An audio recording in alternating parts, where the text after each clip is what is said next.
فاتح آزاد کشمیر کیپٹن حسین خان شہید، جنہوں نے اپنی متاع جان و مال کا نذرانہ رائے حق میں پیش کیا۔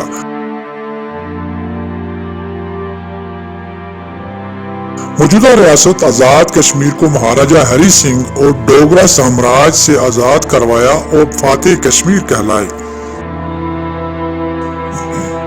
بھاگتی ہوئی دشمن کی افواج کے تعاقب میں مشہور سیاحتی مقام تولی پیر کے قریب شہید گلا کے مقام پر 11 نومبر 1947 کو جہاں میں شہادت نوش کیا۔ آپ کا مقبرہ راولاکوٹ شہر سے چند کلومیٹر کے فاصلہ حسین کوٹ کے مقام پر واقع ہے۔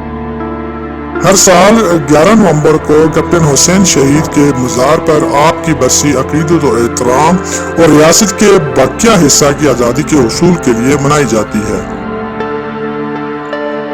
آپ کا مزار راولاکوٹ شہر کے بلند و بالا مقام حسین کوٹ کی چوٹی پر واقع ہے۔ آپ کی آخری آرام گاہ خوبصورت سنگ مرمر سے بنائی گئی ہے۔ اس کے علاوہ مزار کے قریب ایک میوزیم بھی قائم کیا گیا ہے، جس میں آپ کے زیر استعمال تمام اشیاء کو عوام کے لیے رکھا گیا ہے۔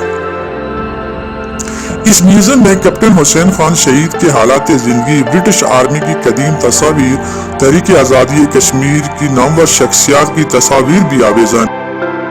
میوزیم میں آپ کے زیر استعمال فرنیچر، کتب، وردی اور چاندی سے بنے برتن بھی سجائے گئے ہیں، جو دیکھنے والوں کو خطہ کی تاریخ سے روشناس کرواتے ہیں۔